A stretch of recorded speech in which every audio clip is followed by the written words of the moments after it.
ang mga kwento ng pag-ibig, kwento ng buhay at kwento ng pag-asa dito sa Barangay Love Stories. Love Stories. Ang pagpapakatanga ay may hangganan, lalo na kung ang taon na pinag-uukulan natin ito ay walang pinagkakatandaan. Ikaw kabarangay, minsan ka na rin bang naging tanga sa pag-ibig? Dear Papa Dudut, good day po sa inyo at sa mga bumubuo ng Barangay Love Stories. Itago niyo na lamang po ako sa pangalang Miriam, 33 years old at taga Muntinlupa City. Matagal na rin po akong avid listener ng programa ninyo at minsang nangarap na makapagpadala ng istorya sa radyo. Masyado kasing madrama ang buhay pag-ibig ko at masasabi kong deserve marinig ng sambahayang Pilipino. Magsisimula ang lahat noong 2023 kung saan meron akong kinakasama si Alvin. Nakilala ko siya noong araw sa unang BPO company na pinasukan ko right after makagraduate ako ng kolehiyo. Sa ngayon ay hindi na kami magkatrabaho dahil nasa corporate industry na ako. Noong naging kami makalipas lamang ang 6 na buwan ay nagsama na kami bilang live-in partner sa isang apartment sa lugar namin, Papa Dudut.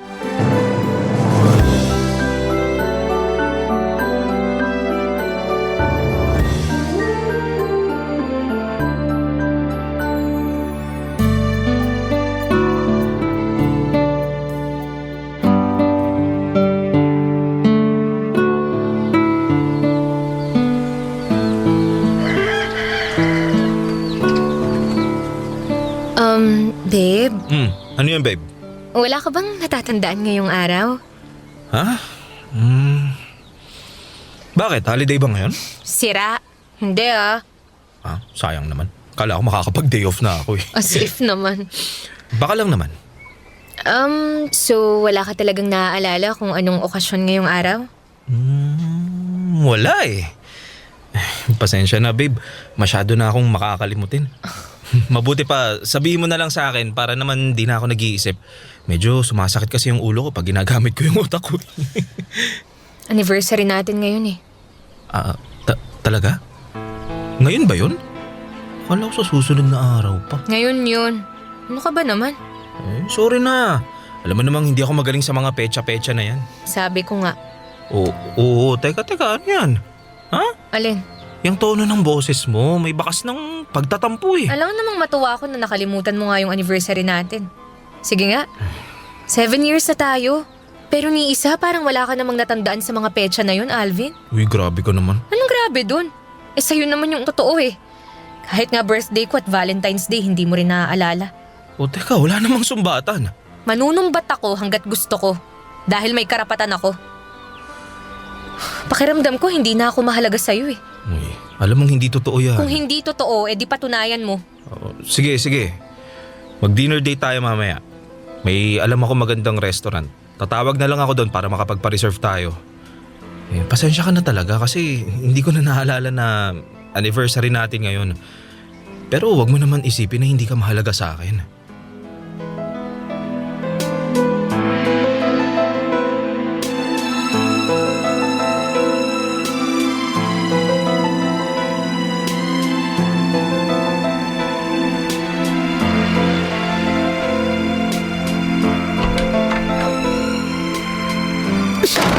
Salamat talaga sa isang hindi makakalimutang anniversary dinner, ha?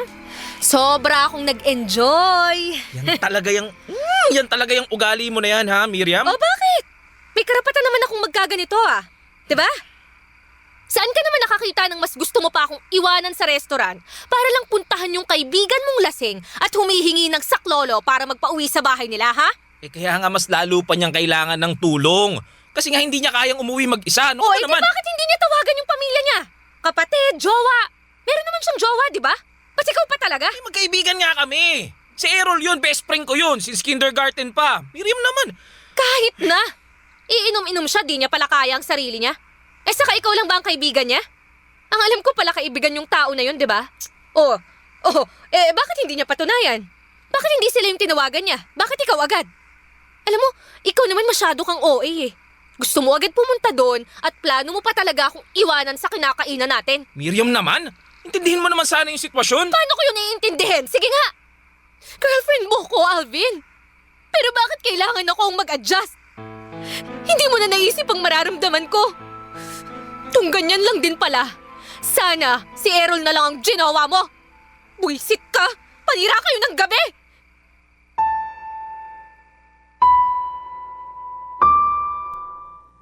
Papadudot, sabihin nyo ng mababaw pero nagtampo talaga ako kay Alvin ng panahon na yon. Hindi naman kasi makatwira na ang gusto niyang mangyari na layasan ako sa kinakainan naming restaurant para lamang puntahan ang kaibigan niya. Sana naisip niyang tumawag na lamang ng ibang tutulong kay Errol kesa siya mismo ang pumunta. Hindi niyo ko masisisi kung nagkaganon ako. Hindi rin naman kasi yon ang unang beses na ginawa sa akin ni Alvin ang bagay na yon. Kung hindi ang matalik niyang kaibigan na si Errol, ang iba niyang barkada at katrabaho ang kaagaw ko sa atensyon niya. Sobrang effort niya sa mga yon samantalang ako na girlfriend ay bare minimum na lamang at hindi pa niya kayang ibigay ang lahat para sa akin. Nakakapagod na sa totoo lang. Ang tagal na naming nagsasama, kasal na lamang ang kulang pero pakiramdam ko ay unti-unting nagkakaroon ng lamat ang aming relasyon. At hindi yun alintana ni Alvin. Dahil masyado siyang loyal sa mga kaibigan niya.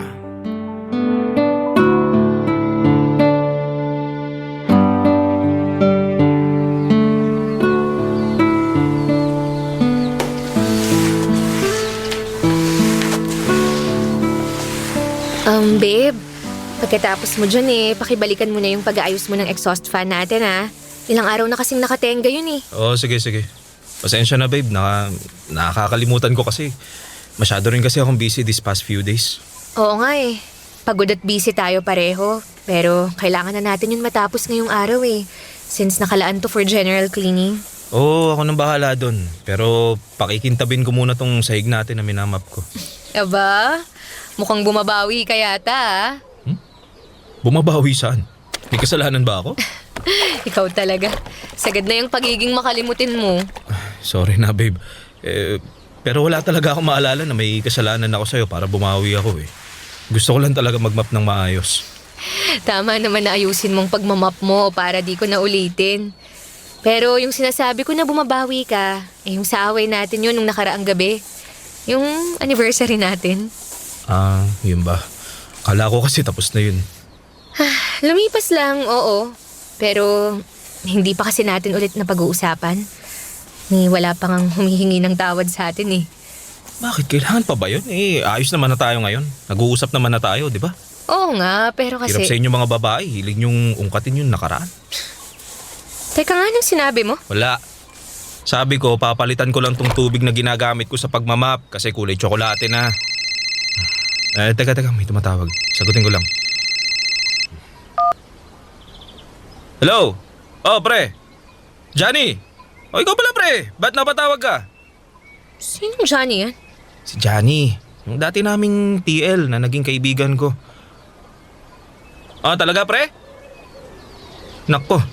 Nice to know na nakabalik na pala siya sa Pinas. Ngayon na? Oo naman. Gusto ko yan. Anong gusto mo? Libre ako ngayong araw. Sige asahan ko yan. Sagot mo dapat pecha de peligro na ako Sige na pre. Text na lang. Bababa ko na to sige, bye-bye. Anong pinagsasasabi mo dyan na libre ka ngayong araw? Nagja-general cleaning tayo nitong apartment Diba, Alvin? Parang alam ko na yung galawan mo Baka nakakalimutan mo. May aayusin ka pang exhaust fan. Hindi ko naman nakakalimutan yun, babe. Huwag mo nga akong ma-babe dyan. Nayayamot ako sa'yo Miriam naman Parang kang bata umasta. At ako pa talaga ang parang bata. Gagawin ko naman yung pinagagawa mo mamaya pag uwi ko. Relax ka lang. Eh paano ako magre-relax? Eh iiwan mo na naman yata ako para makipagkita dyan sa kaibigan mo. Uunahin mo na naman sila kaysa sa akin. Ikaw naman no. Minsan lang naman kami magkakasama ni Johnny. Kauuwi nga lang niya sa Pinas eh. Wala akong pakialam. Hindi ba pwedeng sa susunod na araw na lang kayo magkita? May ginagawa tayo, Alvin. Sa lagay bahala na lang akong maglinis dito. Samantalang ikaw, nagpapakasaya sa labas kasama ang kaibigan mo. Wow! Hiyang-hiya naman ako sa'yo. Alam mo yan, ang hirap sa'yo eh. Ayaw mo ako maging masaya. Ay, wow ha? Ako pa talaga kontrabida sa kaligayahan mo. Hindi naman malaking pabor ang hinihingi ko. Tsaka pareho naman nating nilaan ang araw na to sa paglilinis ng apartment natin, di ba? Tumawag lang yung kaibigan mo, iiwan mo na ako agad. Alam mo, sumusobra ka na talaga eh. Ikaw ang sumosobra. Sobrang drama na, akala mo naman ipagpapalit ko sa iba. Buti pa iwanan na nga kita. Bahala ka kung gusto mong tapusin yung paglilinis, basta ako, sisibat na ako. Yung masira yung araw ko sa'yo.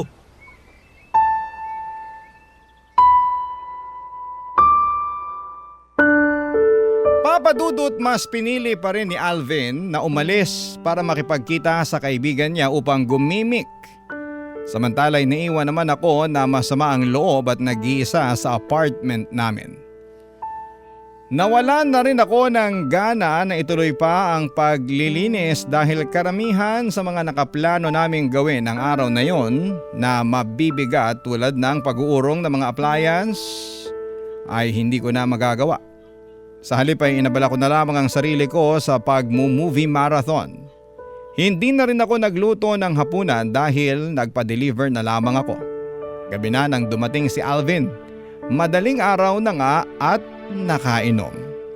Diretso tulog na lamang ang kinakasama ko at kinabukasan ay panay reklamo niya na masakit ang ulo. Pero hindi ko siya kinausap. Tiniis ko kahit na mag-iiyak pa siya sa hangover. Naiinis pa kasi ako sa kanya dahil sa pangiiwan niya sa akin at sa nakatenggang exhaust fan na hindi pa niya nagagawa. Sa totoo lang, papadudot, nakakapagod nang magpaulit-ulit ng pagsasabi kay Alvin ng mga bagay na dapat niyang gawin at unahin. Mabuti sana kung grade 1 lang siya kaso hindi naman papadudot. Barangay Love Stories. Barangay Love Stories. Papadudot, isang linggo na ang nakakalipas pero hindi na nabalikan pa ni Alvin ang pinapagawa kong exhaust fan namin. Lagi siyang nangangatwira na pagod o di kaya ay busy sa trabaho. Kaya nga para matapos na ang trabaho at hindi na ako ma-stress ay nagpatawag na lamang ako ng ibang tao na pwedeng gumawa noon. Noong nalaman yun ni Alvin ay sinabihan lamang niya ako na buti raw at naisip ko yon. Na huwag ko na raw siyang asahan dahil nga sa marami siyang ginagawa. Pero hindi totoo yon dahil para siyang haring umasta kapag nasa bahay namin. Kung hindi nakasalampak sa sofa at nagmo-mobile games, natutulog lamang si Alvin. Pero madalas niyang gawin ay ang sumama sa mga kaibigan niyang magliwaliw sa labas at iwanan akong nag-iisa sa apartment namin. Tapos ay uwi na lamang siya na lasing matapos ihatid ng mga kaibigan niya. Kahit na inis na ako sa kanya, mabait pa rin ako dahil nagagawa ko pa rin siyang asikasuhin, papadudot.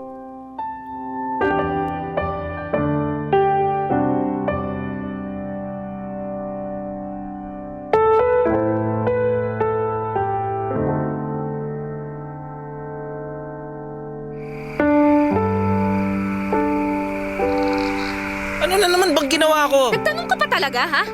Akala mo siguro di ko napapansin na iniiwasan mo ko, Alvin? Pwes, para sa kaalaman mo, hindi ako manhid. Ramdam ko na sa tuwing gusto kong mapalapit sa'yo gumagawa ka ng paraan para mapalayo sa akin. Ano bang problema mo, ha? Sabihin mo sa akin ngayon para magkaalaman na. Wala akong problema. Wala raw. Tingin mo maniniwala ako sa'yo? O di sige. Meron na ako meron. Gusto mong malaman kung sino? Ikaw! Ikaw ang problema ko! Paano ako? Anong ginawa ko sa'yo, ha? Tanong-tanong ka pa talaga, wrong timing yung pagiging clingy mo. Gusto mo palaging may mangyari sa atin. Kita mo nga pagod yung tao? Ay, wow, ha? Kasalanan ko pa pala ang pagiging clingy sa'yo. Ang alam ko normal lang yun kasi live-in partner na tayo. Hindi ka ba nakikinig? Wrong timing ka nga, pagod ako. Paano hindi ka mapapagod? Mas sinuuna mo pang sumama sa mga kaibigan mo kesa dumito ka sa bahay at magpahinga. Para naman meron na rin tayong panahon na magkasama. Alvin, hindi ka ba nakakahalata? Ha? Gusto ko nang magkaanak tayo. Miriam naman eh. Kain mo pa talaga naisip yung bagay na yan? Tagal na rin naman tayong nagsasama eh. Tsaka 30 anyos na ako oh. Mahihirapan na akong magbuntis niyan pag tumagal pa. Tsaka pinag-usapan na naman natin to noon na. Diba? Na pag tumuntong na tayo ng 30, magbibaby na tayo. Ikaw 32 ka na. Oo nga, pero parang hindi pa ako handang magkaanak eh. Bakit naman hindi pa? Kasi nakakapagod mag-alaga ng bata. Nakikita ko yan sa mga kasamahan ko sa trabaho na wala ng panahon para gumimik. Kasi nga lagi nakabantay sa mga anak nila. Ayoko ng ganun. Hindi ka pa ba sawa sa mga gimmick-gimmick na yan, Alvin? Di ko palang kayang mawala ang kalayaan ko. Ibang klaseng pag-iisip yan. Alam mo Miriam, pwede ba intindihin mo na lang? Gusto ko lang matulog ng mahimbing ngayong gabi.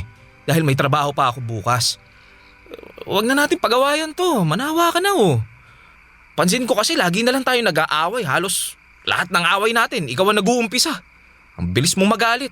Bilis mong magdamdam para kang ewan. Ikaw kasi nakaka-offend ka eh. Tsaka napaka-insensitive mo. Hindi naman tayo aabot sa ganun kung hindi lang sarili mo ang iniisip mo. Alam mo, kung gusto mong matulog ng mahimbing, di sige, gawin mo. Saan ka pupunta? Gigimik kasamang mga kaibigan ko. Gabi na. Wala kang pake. Ikaw nga umaraw-umulan basta pinatawag ka ng mga barkada mo na lumabas game na game ka. Hindi lang ikaw ang pwedeng maging masaya. Bahala ka sa buhay mo. Huwag kang tatawag sa akin mamaya para magpasundo kasi hindi ka makauwi dahil lasing ka na. I-off ko yung cellphone ko, matutulog ako.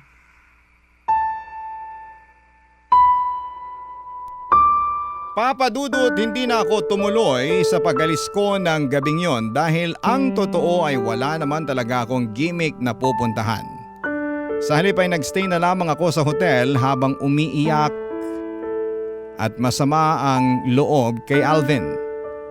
Sino siya para sabihin sa akin ang bagay na yon? Na para bang wala siyang pag-aalala sa akin. Pero kapag mga kaibigan niya ang tumatawag at humihingi ng pabor, kahit na maistorbo siya sa tulog niya ay hindi siya nagre-reklamo. Grabe na talaga ang pagiging unfair niya. Bukod doon, Papa Dudut ay sobrang lungkot ko dahil sa pagbabago ng isipan ni Alvin na magkaanak na kami. Gustong gusto ko na magka-baby na ng mga panahong yon dahil ayaw ko naman na kung kailan uugod-ugod na ako, may pinapaaral pa akong maliit na bata. Kaya nga nagsimula na akong magtanim ng hinanakit sa kinakasama ko. Unti-unti ko na ring nararamdaman na lalong lumalayo ang loob namin sa isa't isa hanggang sa meron akong na-diskubre.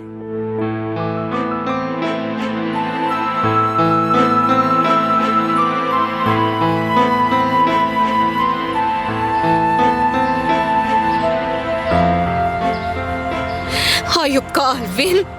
May pasabi-sabi ka pa na pagod ka sa trabaho. Naintindihin kita kasi ayaw mo pang magkaanak tayo. Ganito ganyan. Yun naman pala kasi nang bababae ka na. Aminin mo. Yan talaga ang rason mo kaya ayaw mo pang magkaroon ng responsibilidad, no? Paano mo nalaman yan? Teka. Tinignan mo ba dyan sa cellphone ko? Akin na nga yan. Masyado kang pakialamera. Ayan ang cellphone mo! Aray ko! Ba't mo naman binato sa akin? Tamaan tuloy ako sa ulo. Grabe ka naman, Miriam. Magkakabukol ako nito eh. Kulang pa nga yung bukol mo sa pananakit mo ng damdamin ko. Walang yaka. Huwag ka namang umasta na parang malaki ang kasalanan na nagawa ko sa'yo. Isang beses lang naman yun. Doon lang sa party nung kaibigan naming ikakasal. Kahit na isang beses, pumatol ka pa rin. Nabasa ko sa group chat nyo ng mga kaibigan mo na bigay todo ka raw sa ginawa nyo ng babae na yon. Tapos ang masakit pa dun may video pa kayo, Alvin. Kitang-kita ko dun kung paano ka nag-enjoy na para bang nakalimutan mo na nag-e-exist ako sa buhay mo. Kasing ako noon. Hindi ko alam yung ginagawa ko, kaya sana naman wag mo akong husgahan. Anong gusto mong gawin ko? Ano gusto mong gawin ko sa'yo? Maging proud ako sa katarantaduhan mo, ganon? Sobra naman yata yung gusto mong mangyari. Isang beses nga lang yun eh. Hindi na yun mauulit. Hindi mo talaga gets yung sitwasyon, no? Pambihira ka naman talaga. Imbis na magsisi ka sa ginawa mo, pinagpipilitan mo pa sa akin na isang beses lang nangyari yon. Ano bang inaasahan mong gagawin ko? Patawarin ka kasi isang beses mo nga lang ginawa. Eh kahit pagbalik-baliktarin mo ang mundo, nang babae ka pa rin.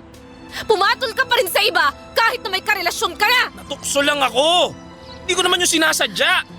Iba kasi kaming mga lalaki. Mabilis mag-init ang mga katawan namin lalo na pag nasasayaran ng alak ang mga sikmura Eh di lalo namin. mo lang pinatunayan na babaero talaga kayong mga lalaki. Hindi sa ganon! Ganon yon!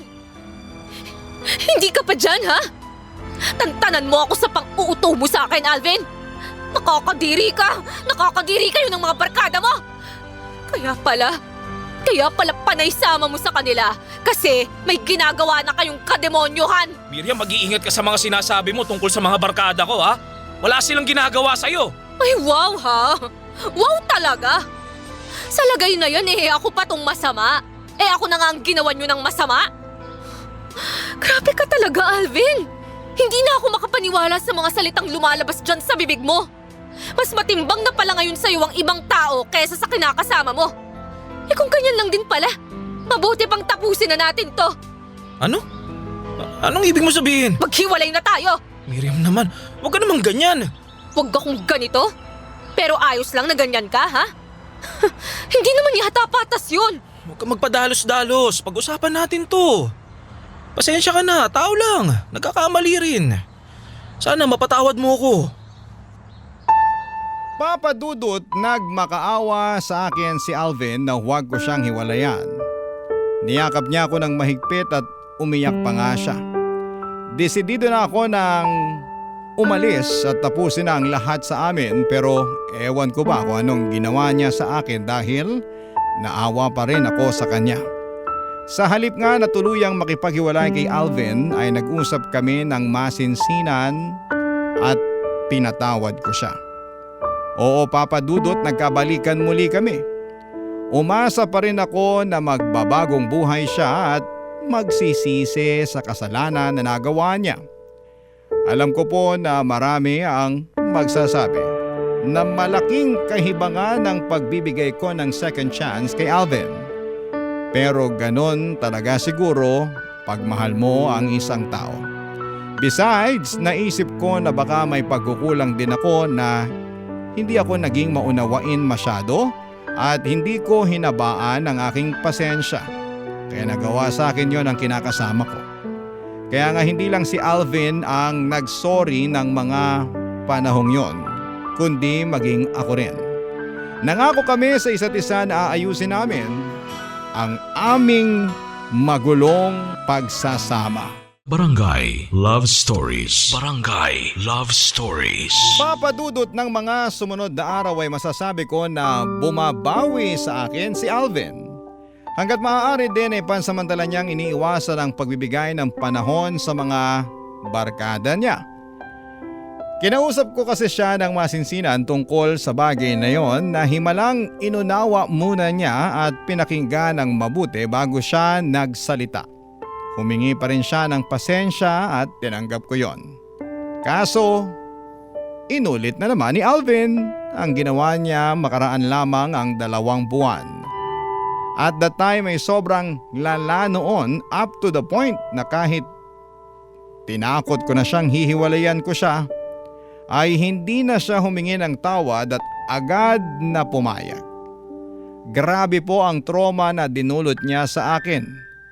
Wasak na wasak ako at sinisisi ko rin ang aking sarili dahil hinayaan ko siya na gawin sa akin ang bagay na yon. Kaya nga nilakasan ko ang aking loob. Nakipagkalas na ako kay Alvin pero merong nangyari na hindi ko po inaasahan. 2 linggo simula nang maghiwalay kami ng landas ay nakarating sa kaalaman ko na naaksidente sa motor si Alvin kasama ang babaeng kinakalantari niya noong kami pa. Patay ang babae pero himalang nabuhay ang dati kong kinakasama. Bagaman nabaldado siya at nalumpo ng mga panahong yon. Dahil ulila na sa mga magulang at wala namang malalapit ang ibang kamag-anak, nakiusap si Alvin sa akin na alagaan ko siya. At ako na naman si Gaga, hindi ko pa rin siya nagawang tiisin, Papa Dudut.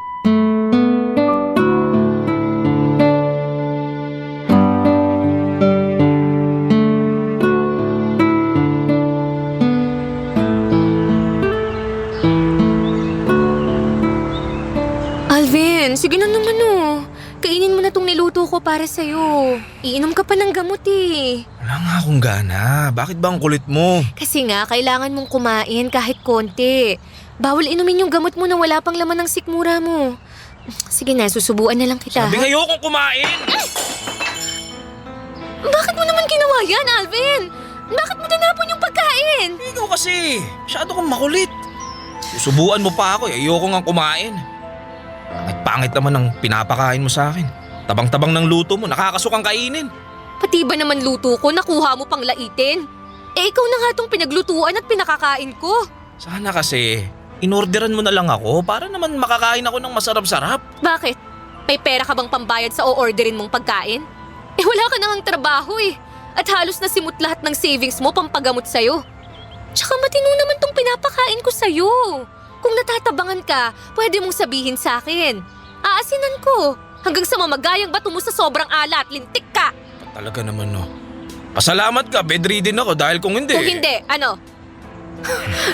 Ikaw pa talagang may ganang umasta ng ganyan, ha? Eh samantalang ako na nga tong nagmamabuting loob na alagaan ka. Kung isusumbat mo lang din pala sa akin yung pag-aalaga mo, eh mabuti pa iwan mo na lang ako mag-isa rito ngayon. Kaya mo na lang akong mamatay para naman wala na rin pabigat sa'yo. Ayos ka rin talaga eh, no? Imbis na magsisi ka sa ginawa mo, magpakabait at magpasalamat sa akin dahil kahit ginawan mo na ako ng kasalanan eh nandito pa rin ako para alagaan ka. Iyan lang ang isusukli mo? Ganyan lang sasabihin mo sa kabila ng pagsasakripisyo ko? Gusto mo pa akong konsensyahin? Eh una pa lang ikaw na ang may kasalanan kung bakit nangyari sa'yo ang bagay na yan. Naisip mo man lang ba na karma mo na yan ang dahil sa pananakit mo sa akin noon? Hanggang ngayon ba naman sinusumbatan mo pa ako? Baldado na nga yung tao, oh. Maawa ka naman, Miriam. Ikaw ang maawa sa akin, Alvin. Dahil kahit masakit sa loob ko na alagaan ka, naintindihin ka, napagpasensyahan ka, eh ginagawa ko pa rin kasi nga may pinagsamahan pa rin tayo. Kaya sana naman, Alvin, umayos ka. Dahil pag napuno ako sa'yo, eh baka layasan na lang talaga kita. Alam mo, tingin ko, hindi mo naman alintana pag ginawa ko ang bagay na yun eh. Dahil andyan naman ang mga magagaling mong kaibigan, di ba? Sa kanila ka na lang kaya magpaalaga. Total, malaki rin naman ang ambag nila kung bakit nangyari sa'yo ang bagay na to eh. Konsentidor kasi sila. Masama silang kaibigan. Huwag mo na silang asahan kasi ako nga di ko na sila inaasahan eh. Simula nung nalumpo ko, biglang nawalang parang bula ang mga loko na yun. Kahit si Errol, di na ako kinakausap. Kaya walang-wala na ako ngayon, Miriam. Ikaw lang ang meron ako. O, edi kaya umayos ka. Huwag kang mag-attitude dyan na akala mo kung sino ka. Please lang, Alvin. Kung gusto mo pang mapabuti, wag mo kong kontrahin at konsumihin. Mahihiya ka naman sa akin. Papa Dudut, ayaw ko naman sanang sabihin kay Alvin ang mga bagay na yon. Pero napuno na rin kasi ako, lalo na at sinayang niya ang pagkain na niluto ko. Sa panlasa ko, sakto naman ang timpla noon, hindi matabang kaya hindi ko maintindihan kung ano ang nirereklamo niya. Pero mabuti na rin na nangyari yon dahil mukhang tinablan siya at nang mga sumunod na araw ay naging mabait na si Alvin. Hindi na siya mahirap asikasuhin. Sa huli nagkabalikan ulit kami ng dati kong nobyo. Oo na, tanga na, kung tanga. Pero mahal ko pa rin naman siya. At naisip ko na nang dahil sa mga nangyari sa kanyang karma, eh hindi na niya uulitin pa na mambabae muli at gumawa ng kalokohan habang nakatalikod ako. Kaya nga sa loob ng 1 taon, dedikado kong inalagaan ang kasintahan ko kaya lang nagawa pa rin niya akong lokohin. Nalaman ko kasi na meron ulit siyang kinakausap sa social media na sinubukan niya pa talagang itago sa akin, Papa Dudut.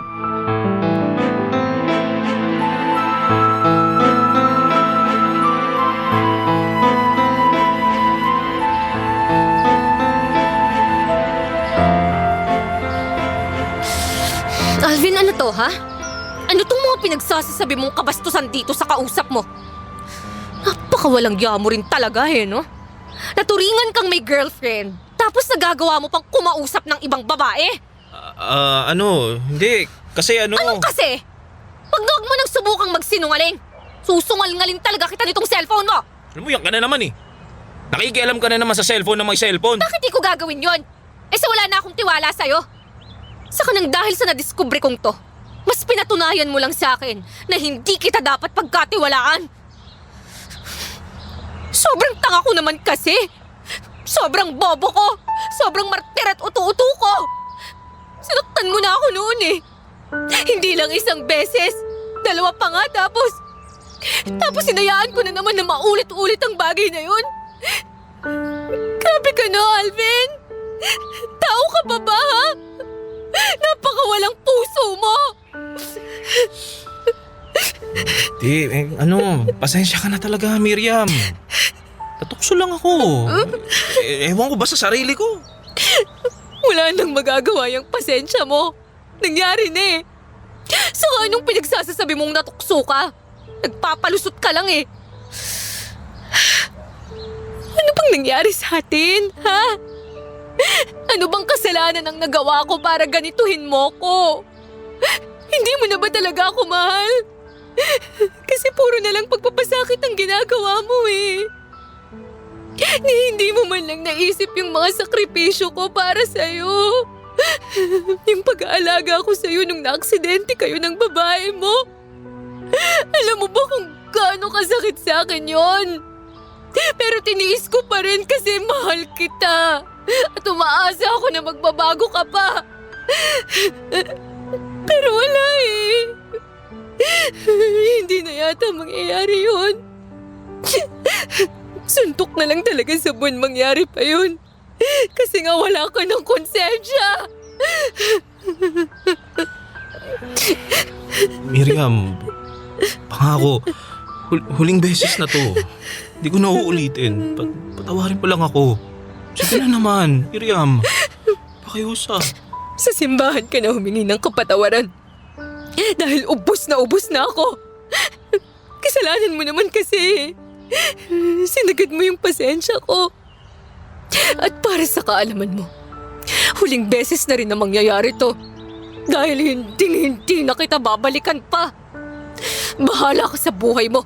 Mabulok ka dito sa bahay mo. Suportahan mo sarili mo, pakainin mo, hingan mo ng tulong yung babae mo. Palagayin mo siya sa'yo. Total mas sweet ka naman sa kanya at napaka-caring naman niya sa'yo. O di sige, magsama kayo. Isaksak mo siya sa baga mo. Bahala ka na sa buhay mo, aalis na ako. Papa Dudut, noong araw na yon ay hindi na ako nagpapigil kay Alvin. Nagalsa balutan na ako ng damit at mga gamit ko at walang lingon-lingon ko siyang iniwan kahit na nagmamakaawa siyang wag kong gawin ang bagay na yon. Hindi pa kasi siya tuluyang magaling at masasabi kong asa pa siya sa akin. Pero nang dahil sa ginawa niyang pananakit sa damdamin ko ay tuluyan na akong nawala ng amor sa dati kong kinakasama. Gusto ko na lamang ayusin ang sarili ko at umusad sa buhay na meron ako. Alam ko na medyo tanga ako sa nakaraan pero nagmahal lang naman ako at umasa na magpapakatino si Alvin. Pero hindi pala garantiya na magbabago ang isang tao tungo sa ikabubuti ng pagsasama ninyo kahit na mahalin mo siya ng todo. At yun nga ang napatunayan ko sa pagmamahal ko kay Alvin. Sa ngayon, Papa Dudut, masasabi ko na masaya naman ako. Bagaman may mga gabi na nami-miss ko ang dati kong nobyo. Pero mas lamang pa din ang pandidiri at matinding galit sa kanya na unti-unting tumatabon sa dati naming pinagsamahan. Maraming salamat po, Papa Dudut, sakaling mapili po ninyong i-ere ang sulat ko. God bless and more power po sa Barangay Love Stories. Ang inyong forever kapuso at kabarangay, Miriam. O ikaw, kabarangay, kumukulo rin ba dugo mo? Pwede kang mag-iwan ng comment sa ating comment section.